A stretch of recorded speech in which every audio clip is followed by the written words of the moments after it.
All right. Hey everyone. Hey Lincoln. Hey, good to be here. Great. All right. We are just getting this started, and let's welcome everyone. First of all, super to have a big crowd joining from I think more or less all over the world. I'm calling in from Stockholm, minus 10 degrees. Super cold.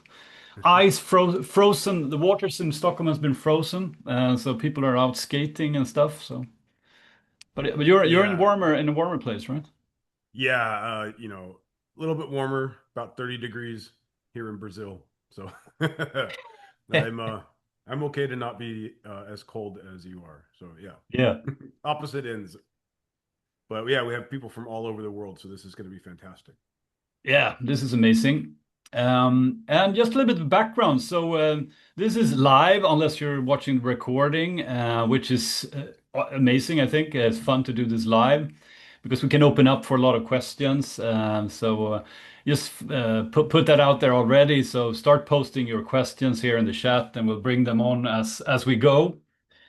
And that's a little bit the background for doing this as well, because we in our different roles, in our different communities, we've been getting a lot of questions these days around what's going on in SaaS and what's going on with customer success as well, and how to plan for this year and what's coming, basically. So this is that's why we thought we would bring people together and chat, because I think it's a lot of uncertainty basically, and I think nobody knows where everything is going. But No, let's talk it through, and let's see what our own experiences and what we see and what we hear, and share that basically. exactly. I mean, we'll talk about it with confidence as if we know. Of But yeah, course, yeah, of course, I think it's really, I mean, just to kind of start with, I think one of the big news of the last couple of weeks is that SaaS companies took a really big hit in valuation. I don't know, like $1 trillion. You know, at some point, money is just it seems yeah, completely made up. But yeah, yeah, like $1 trillion in market value was wiped out, and it had nothing to do. This is what's so interesting. It had nothing to yeah, do with the revenue or earnings, that kind of stuff that usually impacts the valuation of companies. yeah. It had everything to do with, I think, actually specifically with Anthropic releasing, Mm. which what amounted to like a 200 line markdown file that had some directives in it that completely both displaced the need for some like legal software, Yeah, but yeah. also just scared everybody to be like, oh my God, if Mm. if we can replace some of these SaaS products with a few lines in a Claude um, skills document, like we're in really big trouble. So the discounting and the loss of valuation was because people all of a sudden lost faith Yeah. in the longer term value of these SaaS companies. So it Mm. had nothing, these companies still have good revenue. It was just really Yeah. interesting to see how that all played out. And Yeah. of course, even if you're not a public company or you're not one of the companies that was directly Mm. impacted, this stuff has that trickle down effect, and everybody's kind of going, yeah, how does this impact us? And some of the stocks have bounced back, Yeah. but not all the way. And I mean, No, no. it's still bad. So this is going to be interesting to see how this plays out. But Yeah. you know, No, that's what we're and going to talk about. exactly. And I mean, the publicly traded company is one thing, but I guess a lot of people listening in here are private, or they are not in the public markets. But a lot of them have probably funding, and they have investors and so on. And if you talk to that community as well, as I do, you can also see that they are looking at different things. And Sweden has been. I talked to an investor last week, and there is there's this. there's endless of money going into specific AI first companies. Everybody's looking for that. But other types of like more traditional SaaS is very hard to fund, and in like the startup and yeah, the venture capital arena as well. So there is these things going on, right? Yeah, so all Uh, you have to do is just now make sure in your pitch deck that you say you're AI first, which is exactly, probably valid because you probably created your pitch deck with AI. So exactly. And I literally saw this. the first impression is going to be AI driven.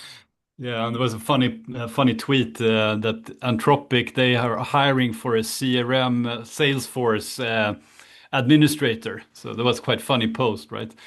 Contradicting a little bit everything that's going Exactly. on, right? Right. So they're Right. they're looking for more administrators to their Salesforce installation. So yeah, Yeah. Well, I mean, and that's the thing, right? So one of the okay, so there's so many ways to tackle this, but one of the things that's come out just anecdotally. I mean, it's this stuff is happening so quickly. I don't think there's anybody that's done any large scale analysis on this or polling or whatever. But like anecdotally, people are saying that you know customers are coming to them saying, I could just use Claude. I could vibe code this over the weekend, and using that as leverage in mm, renewals yeah, in yeah, in in like so again, whether it's true that this is something you could do with Claude, or whether it's true that you could, or you would actually even want to spin something up really quick and lovable, you could, or at least that's the perceived threat. And so yeah, now customers are using that as leverage to try to get better deals at renewal. That again, I don't know how widespread that is just yet, but that's definitely come up in conversations, and you see it just popping up from time to time on yeah, X and even LinkedIn. So mm, take that with whatever grain of salt you want to take, but like yeah, I would I would use that if I were yeah, negotiating, right? I mean, right, like it's a good threat yeah, yeah, because you could do some pretty cool stuff pretty quickly. So as a SaaS vendor, so if you're a CSM or you're mm, somehow involved in the renewal side of things, you work for a SaaS company, somebody hits you with that, yeah, what do you do, yeah, yeah. right? How do you handle that? Exactly. No, but I think we're going to get into that because we're going to move a little bit more into the practical things and how you work and what we see like CS teams doing right now, and of course everybody has probably an NRR number they have for a target for 2026, and how do we get there basically, and Right. is it gonna, or can we beat that target, or are we going to get smashed and so on. So. We'll get to that. But just a personal reflection as well. Have my number of apps I use since last 2 years are increasing as well. Mm. So that's also a little bit of a paradox, right? You see these, of course, you have some like these, yes, Claude and so on that can do many things, but the number of AI apps I use now, or I think I have more apps now than I had prior to ChatGPT coming. Interesting. Yeah, I mean, okay, so I hadn't counted, but yeah, I mean, I definitely I'm using different software for sure. Yeah, different, but I've but added but new actually things, more. but yeah, I think actually when you start counting it, and I'm doing more. This is the interesting thing. I'm doing more with the apps that I was already using. So you have things like Mm, ChartMogul and Intercom mm, and Slack, and you have these apps that you used in your various ways. But now um, I'm doing stuff with like VS Code and Claude Code yeah. to pull all of those things together and do analysis that I would never have been able to do before. And so Mm, those systems, rather than being the thing that I'm interacting with directly, mm, they become sort of the data source for my analysis. yeah. And so yeah, so I'm probably using more apps, Mm, and I'm definitely using the same amount of apps, but in different ways. yeah. which is interesting. So, and I'm sure I'm interested, in what other people are seeing, or like, so Yeah. post your thoughts. Yeah, Um, post thoughts in the Q&A, and we'll take them as we go here. yeah, but But I'm my sure people are yeah, going to have the same sort of experience. I think so too. And I think one reflection I have that I think we on my personal way of using these newer apps that I think is relevant for how we think about our own customers is that my the way I use the apps is different, like you mentioned as well, right? If I used to use Google Deck or Google Slides previously, and now I use Gamma app, I do it in a completely different way. And I think, and I have to remind myself that with Gamma app, I save a lot of time if I do it the way Gamma is supposed to be done, right? Hmm. So if I use it to generate the presentation, and I take it for what I get, it's really, I mean, I save maybe 40 minutes, right? But Oh if I yeah. go back and start editing the suggestion, and I do what I did with the Google Slides, then I'm back at 40 minutes for building a presentation again, right? And then I lose all the efficiency I gain from using Gamma app. Yeah, I mean, I guess if you want to be somebody that if it's a presentation that needs a certain amount of polish that really makes it yours, cool. It got you like 90% of the way there, and you Mm. could take the other time to sort of tweak it. But yeah, my workflow for a Gamma, so like I've literally done this, and I am not proud of it, but I also am kind of proud of it because it's pretty cool. But I've been invited to a meeting sort of last minute ish. So it wasn't like I was procrastinating and didn't know about this, but I was like, well, I need to Mm. put something together. So Mm. I walked around, recorded a voice memo on my phone, said what I needed to say. Uh, on iPhone, your voice memo will transcribe, and I have all the apps on my phone, but I don't like the back and forth with Claude or ChatGPT. So I'll just do a voice Mm. memo, take that Yeah. transcription, put it into Mm. into Claude, and be like, hey, I need a, a deck for like a 20-minute presentation. Mm. Keep the slides really simple, give it some directives, and say, do it as markdown output so I can copy it to Gamma. It'll do that. I'll look at it, Mm. maybe go back and forth for a minute or so. I'll take that output, put it into Gamma, and I've Mm. literally gone into a meeting. Zoom is starting. Gamma is Mm. still building the presentation, and then it's Running my it, yeah. turn, and I'm able to go through it. Yeah. Again, not proud of that, but also No. kind of proud of that. So Yeah, pretty no, but I pretty think cool. You can do that. that's the type of thing you get from. I think this is like the experience. I mean, you get all the way, right? You get the full Yeah. outcome.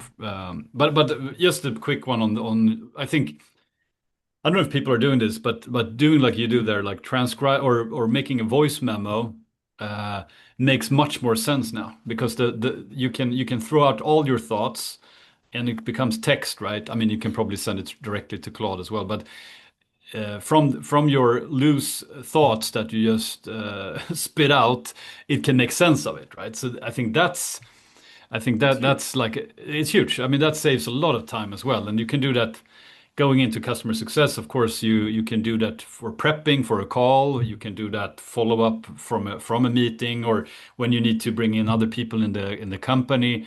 Hopefully, you use a note taker or something in the meetings, and you will get this served to you. But maybe you have a physical meeting and you want to brain dump, do that in a voice memo, and then use whatever you prefer as your Claude or ChatGPT and make a concrete summary of that. I mean, Yeah. I think Well, I think there's a lot there to there save, is, basically. Yeah. but so a lot of this stuff goes back to the way humans operate. And again, if anybody's ever heard me, I always say, I'm not a psychologist. I don't pretend to be one, but I try to figure out like why people do what they do. And one of the things that I've come across a lot lately is, uh, and there's like evidence about this. So, but anecdotally, I also totally experience this. When people type stuff, they edit. You Yeah, self edit. exactly. Yes. So you're not going to say everything that you need to say. So when you can just talk, Mm. and you just do like stream of consciousness, like you're going to say things that you otherwise might not say, and those are going to be like the gold nuggets.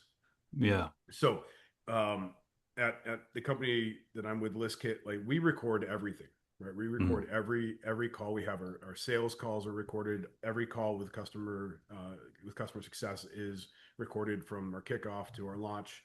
All strategy calls, um, and but we have an onboarding sort of intake form, Mm.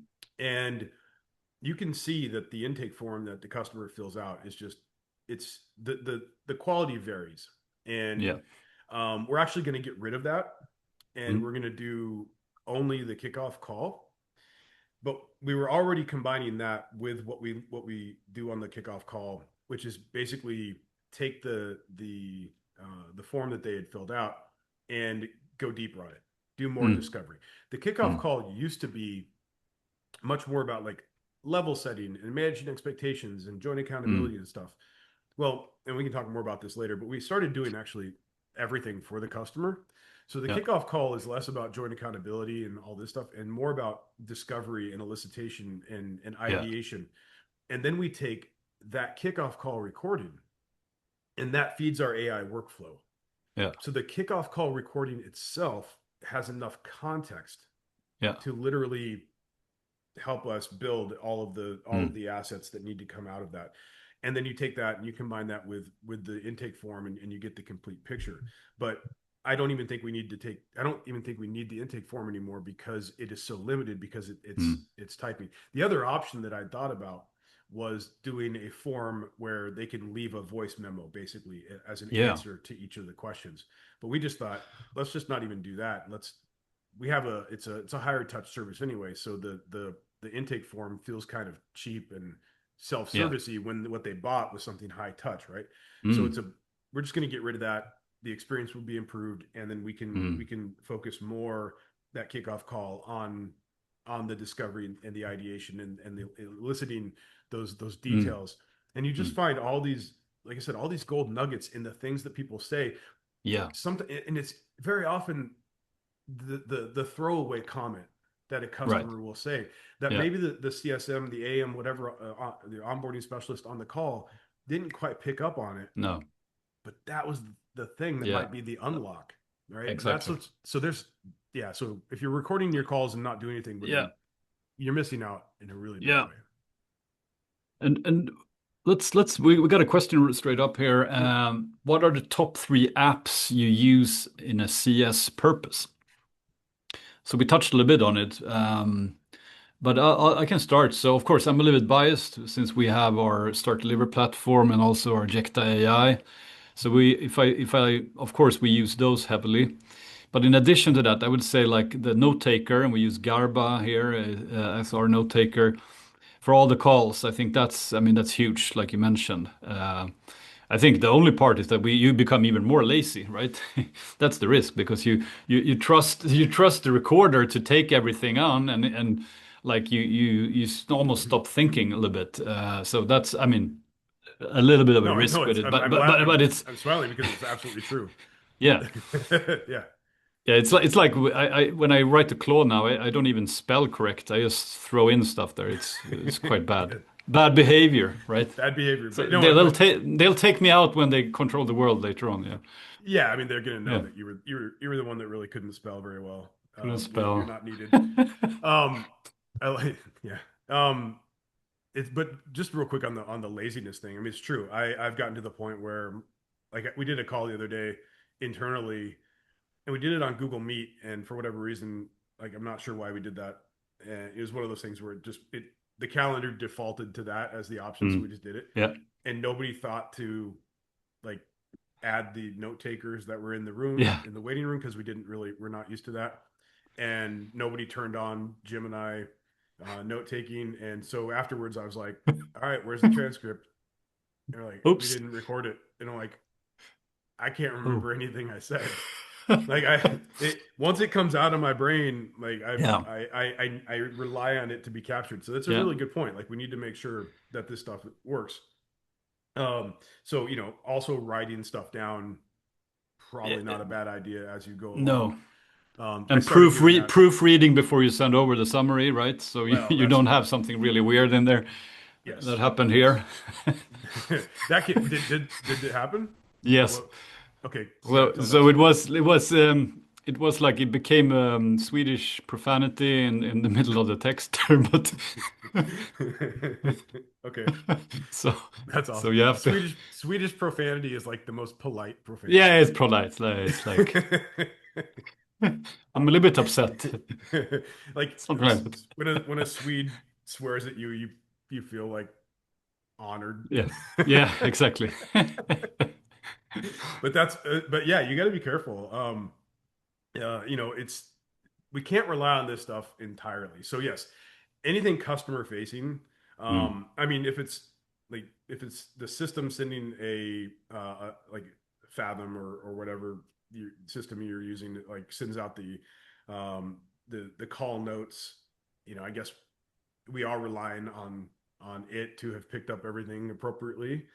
yeah, Um, but anything we generate that is customer facing, um, we make sure there's a human in the loop.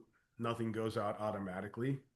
yeah, um, we trust the process, but we're going to verify the output, if that makes sense. like, yeah, like yeah, I know that we're going to get to where we need to get to, but I'm going to make sure that everything looks good before it goes. So yeah, we trigger messages for the AMs to and everybody to act on, but we don't just send things out. So you were talking about call recorders, yes. and then what what AI like what what do you generally use? You ChatGPT, Claude? Yeah, we're in Claude now. We used to use ChatGPT quite a lot, but we're in Claude now. So of course that one is frequently used in several ways. Meeting recording. We used Jam app as well for some like decks and presentation stuff. Um, so that's more like in a CS purpose, but we have of course other things we use like Figma Make a lot for our mockups and stuff like that. But that's more a little bit in the product area. Sure. Um, but I would say those are our yeah top apps at the moment. Um, Okay. Um, yeah, so it's interesting. I mean, I'm much more in Claude now. I have my own little like decision tree, I guess. What like Claude is what I go to for messaging. It's what I go to mostly for my SOPs and stuff like that. I will go to ChatGPT for like more analysis stuff. mm, If I need to look at spreadsheets and things like that. And I go to Grok when I need to do research, because okay. Grok has better access. So if I want like anecdotal research, like things that are Mm, happening now, I go to Grok because it has direct access to X, yeah. which for better or worse, Yeah. it gives you some more, again, anecdotal evidence of what people are talking about right now, at least, Mm, right? mm, So that's kind of my what which ones of those I'm going to go to. yeah. And then, like you said, Gamma is the presentation software I use. um what else? I use VS Code for like agentic workflows that I Mm, build. um and in Claude Code powers that behind the yeah. scenes.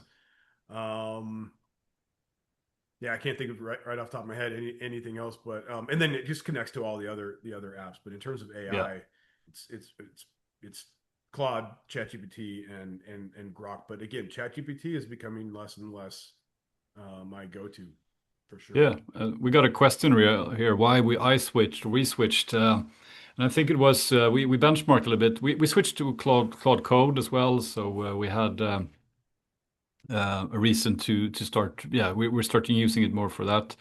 But then I tried it from a content perspective, like to write, summarize emails, summarize presentations, posts, all that type of content stuff. We benchmarked a little bit, and I thought. I don't know. Either we had our ChatGPT like adopting too much. It became very much the same, and it was repeating itself a bit too much. So I think the writing was better, the copy basically, the copy was better in Claude, and it was more spot on, and that's the main reason for us at least doing the switch.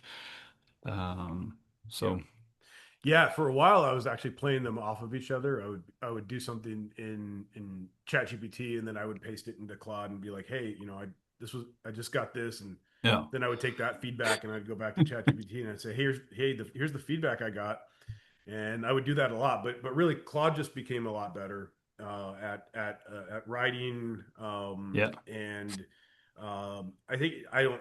You get into the specifics like larger context window. You can have mm, longer conversations that it yeah, actually understands what's going on. It keeps the context. It has yeah, better sort of context across projects, and mm, so it's just from a usability standpoint. Claude also, at least for a while, was better. I mean, the thing is, it's an arms race, right? So they're always yeah, yeah, everybody's improving. So I think you kind of just have to figure out which one's best for your yeah, situation. But the Claude code aspect, and now OpenAI just put out their latest sort of version of Claude Code, mm, Codex, I guess, yeah, and like so that's good as well. And so you have to, I think, just figure out what you need to do. That's the thing, yeah, any tool, you need to figure out what you're trying to solve for, and so you can right, find the best tool for that. yeah, And so that's what I would encourage you to do, is to take a step back and be like, okay, well, what am I trying to do here? yeah, The primary use case in customer success for AI is help me write an email. Um, in fact, I was watching a breakdown of the primary use cases for OpenClaw, which is that mm, really. By the way, we're starting to play with some diverge. OpenClaw All right. stuff that's going to do some really like very specific under with very clear guardrails in a very isolated either Mac Mini or VPS setup. Like, but we're gonna there's some things we want to do that's going to be on some back end processes, which is going to be Mm, cool. pretty sick. So Yeah. if you're not familiar with OpenClaw, it's like this. Mm, It's an agentic framework that can run amok if you're not careful. and yeah. and Yeah. um, Yeah. but it's a lot of power. And it can do some cool stuff. And so we're playing with some of that on the back end. Mm, But again, to be very very specific use case with a lot of mm, baked in guardrails that we're putting mm, in because the project itself doesn't have yeah. any really like it'll Yeah. Yeah.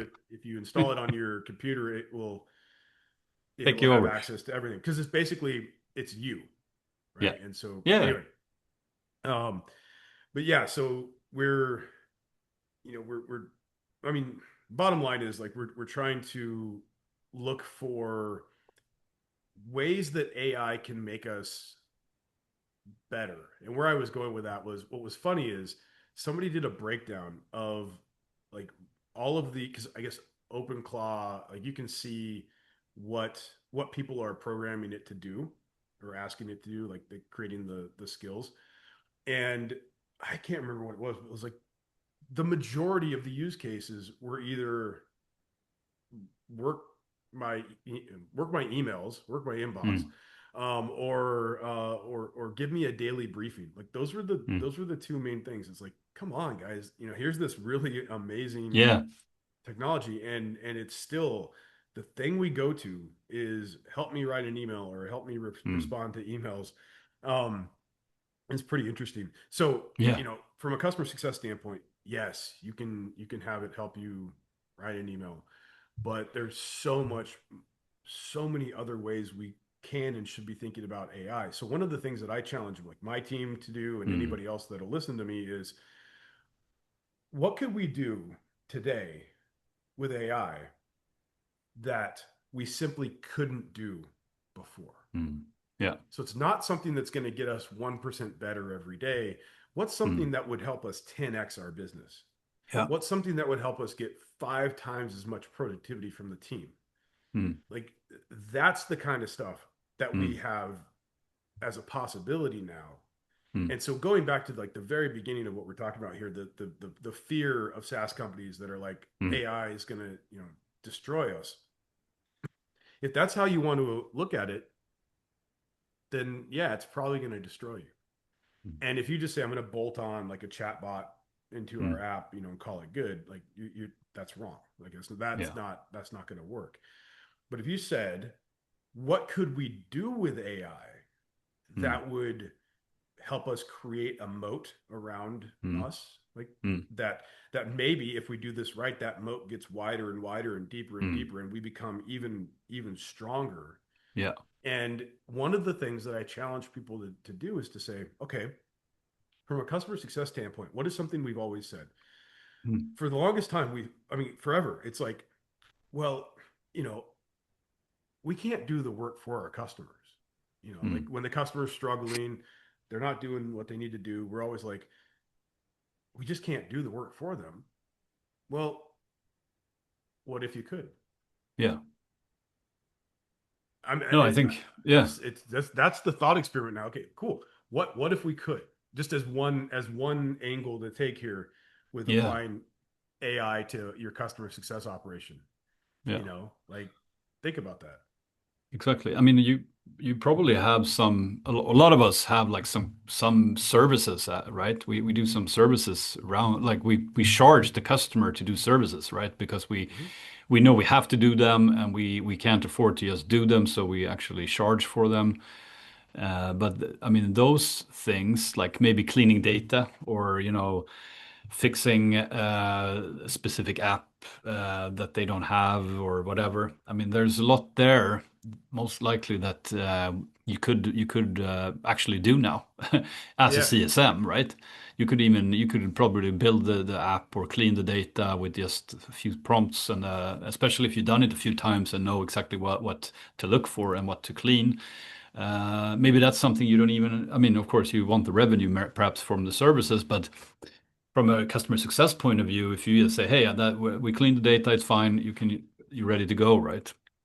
right. And so we are seeing, I mean, this has been going on for a while now, but you're seeing sort of at the CSM level or the onboarding specialist or the AM or whatever, whomever is doing this individual contributor level, Mm. people creating GPTs or cloud artifacts, or even, Mm. like I said earlier, like vibe coding something in Lovable to like bridge gaps in the product, Yeah, or exactly. to do, to help the customer do things, whereas in the past we would try to train them to do these things. Mm. It's like Yeah. tools over training.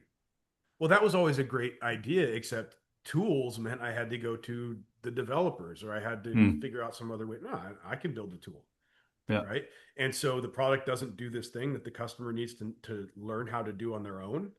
Yeah. I just give you a GPT, or I just give you a cloud Mm. artifact, or I Yeah. give you this app that I wrote, or that I vibe coded, right? Yeah. Like that's happening.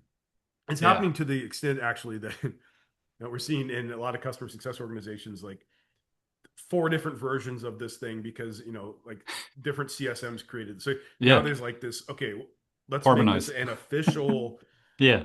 Yeah. thing and organize it so that everybody's using the same version, and that kind Yeah. of stuff. But And then you it's you probably put it in the roadmap for the actual product eventually as well, and then you know what totally, you yeah, want. You want to build, right? because you've tested it, right? Yeah. Yeah. Hey, this is what our customers need.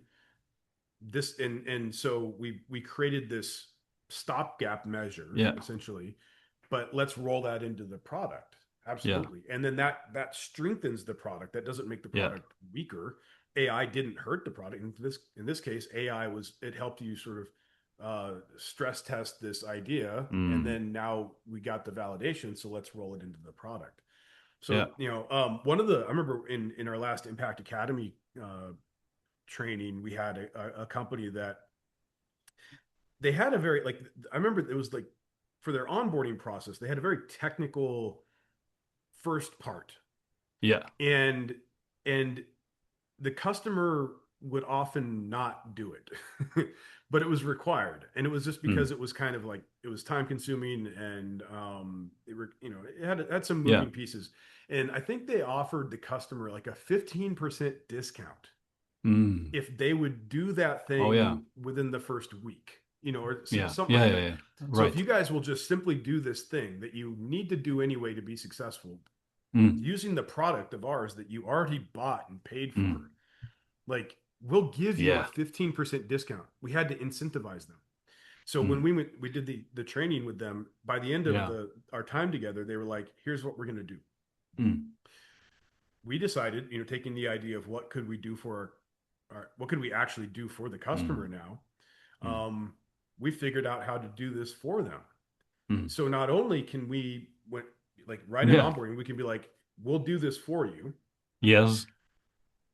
They're going to get up and running quicker because we can actually do it for them. And number two, um, we don't have to give them a 15% discount anymore. Yeah.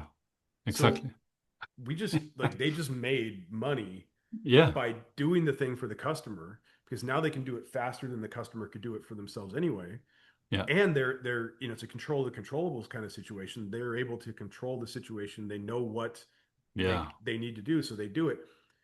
Wins all around, right? And Where, so yeah. challenging That's them, I remember though their initial response when we challenged them on, and when we put this out there for all the students, to be like, okay, what if you could do the work for your customer? I remember those guys were like, mm. we can't do the work for our customers, because of X, Y, and Z. Like we can't do Yeah. it.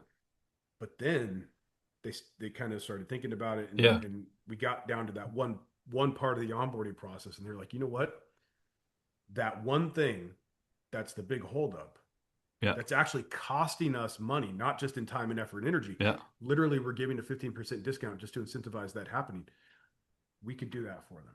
So when I say, That's a what can yeah. you do for the customer? If you're like legitimately, I can't do the actual work for the customer. Cool. Pull back from that. What can you do for them then? Mm. Mm. Right? Because you can probably do a lot more for them, creating the tools Yeah. to help them or doing the work for them with your internal resources because you can build workflows and help and let Yeah. AI be your leverage. Yeah. You can probably do a lot more for them than you currently do. Right. Yeah. So maybe, my Yeah. thought process is always like, let's go to the extreme. Like, what could we Yeah. possibly do, like in a perfect world? And then you Yeah. back into what's possible. Yeah. Yeah. No, but I think that's a super useful exercise. Like, and also like expectations will be that customers will expect to get faster to their desired outcome, right? Yeah. And we used to be able to, we used to have to break it down in what they have to do and what we should do. But we could actually now almost take all that in and say, hey, we'll fix this and we'll get you to the outcome faster. And most likely we'll both save time, right? And Yeah. so I think that's a huge, huge thing to think about. And it's going to be, like you say, it's going to be, if you stretch it all the way, maybe you don't get there, but you will get 50% or Well, right. 75%. And that's Right. going to be a big win. And then there will be a new AI model, and you will get all the way soon. Exactly. Well, and that's what I like to say. Like Yeah. when you're thinking, that thought process, which has nothing Mm. really to do with AI, it's just a No. thought process that I like to use, which is, Yeah. in a perfect world, like what's the most we could do? Yeah. Okay. And then you back into what you could possibly do and let's say you get here. But if you started from what what's the most logical next step, you might only get to here. So Right. by going out to like what's possible and backing into reality, you're Mm. probably going to end up much further down the road than if you started from like some, like, well, let me see what's possible from here, Yeah. right? Because you're thinking sort of small and limited. So I like to think, Yeah. big, and then you kind of scale it back to what you could possibly do. But No. Great. it's a lot of this is not, it's not just about AI, it's about the right mindset. Yeah. Because I'll tell you this, if you're going into AI, if you're, think AI thinking to simply eke out efficiencies and like save money and like Mm. maybe No, no. even reduce workforce, you, you're probably gonna lose Mm. because that's limited thinking, that's scarcity thinking, that's, Mm. whatever, however you want to put it. But if you come into this thinking, what's the most I could do for my customers? How can I use Mm. AI to Yeah. 10x our business? Yeah. And 10x the output of my team, Mm. not from an efficiency standpoint, but from a like, what more could Yeah. we do? Yeah. And how could I use AI to do things that we just couldn't even possibly think of Mm. before? Yeah. That's when you make the real breakthroughs. And that's when you Yeah. find like new revenue streams, Yeah. and all of your numbers start going up, and mm, you're while everybody else is freaking out in your market, going, "Oh, AI is gonna destroy us." mm, You're like, you know what?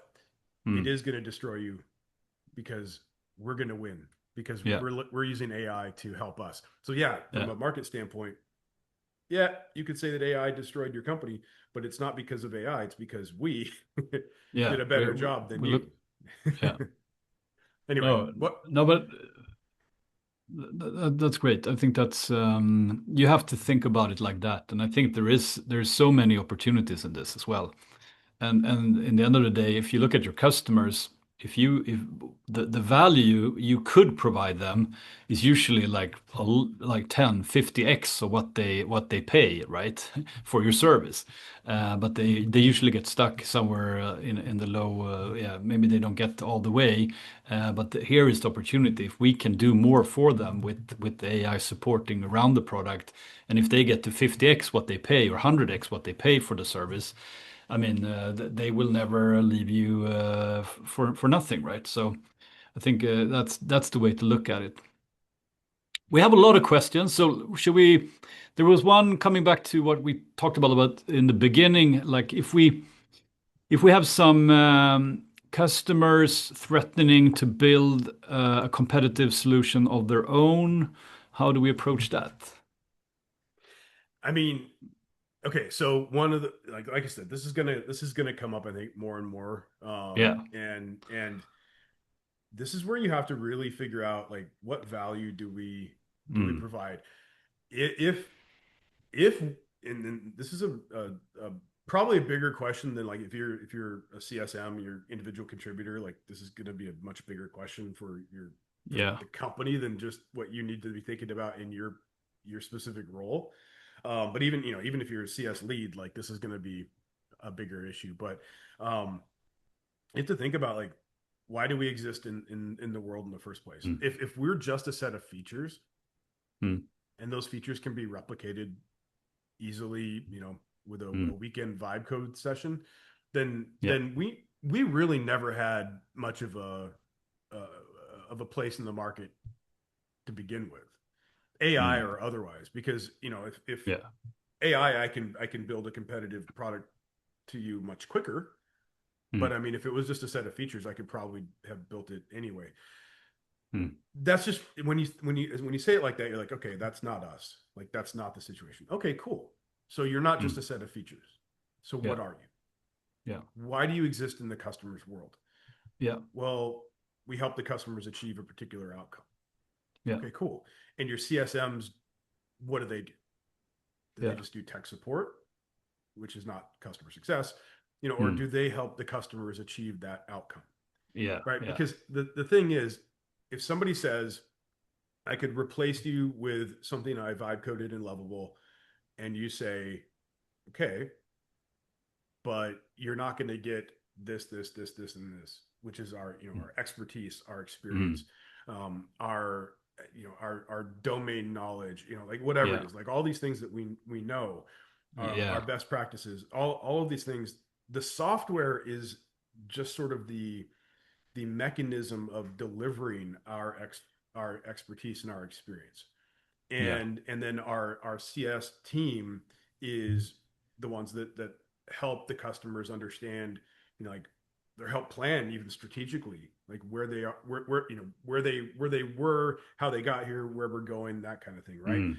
So it's when we look at that, that's the moat that's Yeah. around the somewhat commoditized product. If you want to just Yeah. be kind of blunt about it, like the technology maybe isn't the massive value Mm. that we maybe have thought of it in the past. But No. this goes back to like, if somebody uses AI to generate, just to be really simplistic here, uses AI to generate an article, Mm.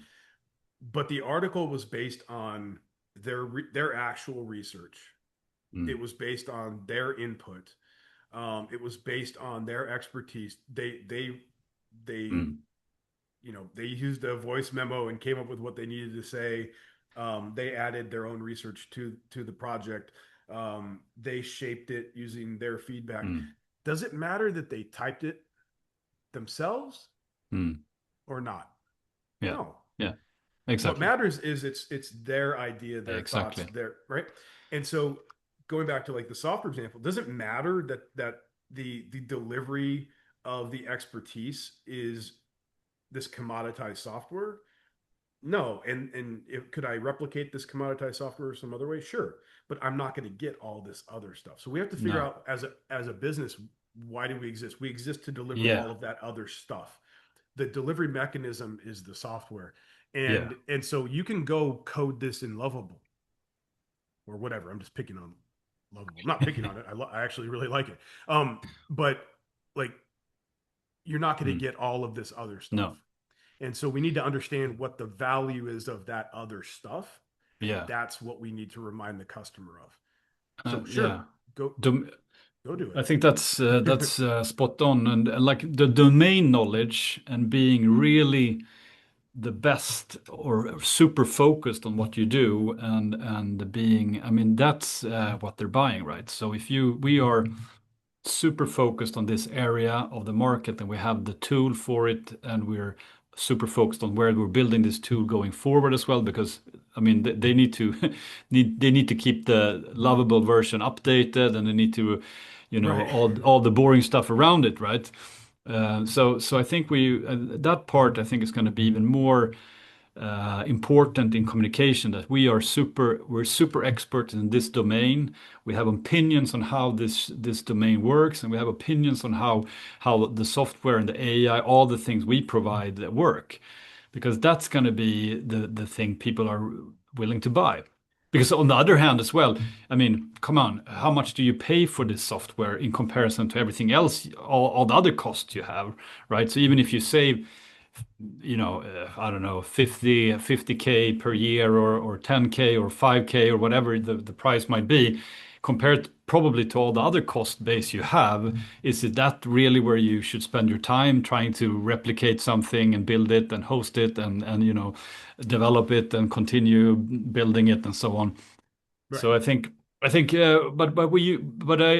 fully agree that as a company, you need to prepare your team if you're a leader of a CS team, an individual CSM as well. Prepare yourself for these discussions, and they will come up, and you should have your answers prepared so you can stand up for them, and put the discussion to rest. Hopefully, most likely. Yeah. But this is where, like I said, you need to be able to yeah, to be prepared so you can hold your ground, because this is the stuff that's going to come up. But this is just, I mean, honestly, I mean, there's it's probably not with smaller SaaS deals, but like, Mm, enterprise deals, there was always well, we could just bring it in house. We could just mm, build it ourselves. And yeah, literally the retort from like, taking like Oracle, where somebody was like, yeah, good luck, right? yeah. And they call the bluff of the customer. It's like, it's not going to Mm, happen. You're not going to do mm, that. And so to everything you just said, like all of the complexity of keeping this up, like once you actually think about this, like no, the customer's not going to do it. Like once they actually put some thought into what it would take to mm, maintain this. But this just all goes back to, if you're selling functionality, you're selling just like the product itself. And I say selling, like mm, not just selling, initially to a customer, but like you're continuing to like resell your customer on like why we matter, and you're only focused on the product. The product in their mind is a commodity, and that they could build it. So we need to mm, focus on the things that actually add value, which by the way have always been the things that added value. We mm. just didn't necessarily need to make sure we were having, like looking at this thing the right way, Yeah, or in this way, and certainly not at the individual contributor level on the customer success side. But now this is the stuff that's going to have to come up. But yeah, that's it. I mean, it's positioning. yeah, It's just yeah, making sure they understand. yeah. And it's going to be, no matter what, it's going to be tactics in the negotiations part, at least. Is Oh, for sure. Yeah. And Yeah, I don't know if the individual contributors are going to be the ones, you guys CSMs and stuff are going to be the ones doing this negotiation, but it might come up. And so just be prepared for that. with the things we're talking about here. This is definitely going to come up with whomever is in charge of handling the renewal. So it might be you, Mm. it might be a commercial AM, it might be the original AE, Yeah. but everybody needs to be prepared for this. Yeah. But yep. Yeah. Yeah, let's go. Another other question here I think is super interesting. My biggest question is how we're going to scale this properly. Are you hiring a specific CS ops engineer, or are you expecting each person to do this themselves, or one person to do it as a side project to share? I can build a QBR prep set of agents in Claude code, but then my 30 other peers would have to build it also. Yeah. Okay, so I'm not going to tell you how to do it, but I would actually probably deploy that somewhere. To be careful. Find somebody that you trust that can help you do that. But Mm. what we do with our so I have an ops guy, Lewis, who's amazing, and he basically takes my crazy ideas and makes it happen. Um, and so we build. I say we because I mean I'll build stuff and then I'll give it to him and he'll fix it and make it work well and make it work for the whole team by Yeah. deploying it to the cloud, Mm. and putting in all the security guardrails and everything like that. So um, what you need to probably have somebody that knows how to do that. It's not an incredibly difficult thing. There's a process that you need to follow. We use VS Code, like I said, and then we deploy. We just switch which vendor we're using. Basically, you deploy to your own cloud infrastructure, and then the whole team can use it, right? Mm. So if you're just running the workflows on your machine, then you're going to have to run it for everybody. Yeah. And I definitely have some things that I just run for myself that nobody Mm. else on the team needs to have, Mm. but things that are usable by everybody, we would have a way to deploy these for the rest of the team. And Right. some of those are going to be long running processes that like or grep process or cron jobs or something like that run Yeah. on a time basis. Some of them are going to keep running. Some of those are going to be triggered by certain things. You have to figure that out too. But all of that, none of that is like super difficult. And if you think of an agent as just something that again is either triggered to run, Mm. or is timed. It runs every 5 minutes or every day, one day or something like that. And then when you use something like VS Code, it just generates like Python scripts that run, and then where it needs to involve Claude, for example, where it sends a payload to the LLM, it will do that. But most of it's just you're using AI to write Mm. sort of static code that it Mm. executes. Um, and I'm not a developer, but I mean, I know this. Uh, Lewis asked, or I can't remember if I asked Lewis, like, how could we 10x our output? And he said, let's teach everybody agentic workflows. So Mm. we had a whole workshop for the entire team. Everybody started building these. It was absolute chaos, but um, we everybody now knows what you can do. And so now Yeah. when somebody's like, hey, I have this idea, it's much more grounded in like what's possible. And so I would make sure everybody knows how to do this. I mean, like elevate everybody. This is stuff Yeah. that we're gonna have to know at some point anyway. It's gonna get to a point where it's even more sort of layers of abstraction from even the underlying code. Like I can use VS Code and never really know. I never have to look at the Python scripts, but I can see Mm. what it's doing. There's going to be more layers of abstraction from that at some Mm. point. But you need to have your team familiar with what these things, with what's possible. I think Yeah. so that they know what's possible, so they can use their imagination and be like, "Hey, man, I have this really cool idea. Like, let Mm. me take that." So if you can have an ops person do this, that's ideal. Yeah. If you don't have a direct, somebody that can like that's their main job, Mm. then look for the zone of genius on your team. Like somebody would operate in that zone of genius of agentic thinking. Somebody Yeah. loves this, somebody does this on the side themselves anyway. Tap into Mm. that, let them be Mm. that person, Mm. and run it that way, and kind of run it. But it doesn't have to be anything like official until it gets to a point where maybe then we need to make it like super official within the company. And but Yeah. yeah, I mean, there's a lot. some of this you have to be kind of scrappy, but maybe that, you Mm. know, look for somebody on your team that this would be like right in their wheelhouse, and they would thrive on this. Yeah. And maybe taking some of the time away from meetings or whatever on their calendar and letting them do this. It's like, well, they should be on calls. It's like, well, this is going to 10x their output, Yeah. and this is going to 10x the output of all of our other CSMs. So maybe that's a Mm. better use of their time. So even if Yeah. you don't have a dedicated resource, you could at least take some of, you know, block some of their time to do this stuff. Yeah.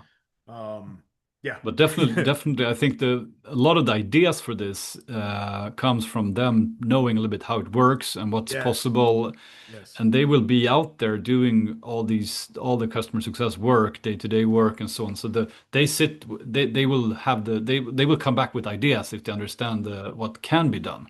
yeah, Back to what and we we have talked about earlier, right? Doing more yeah, for the customer.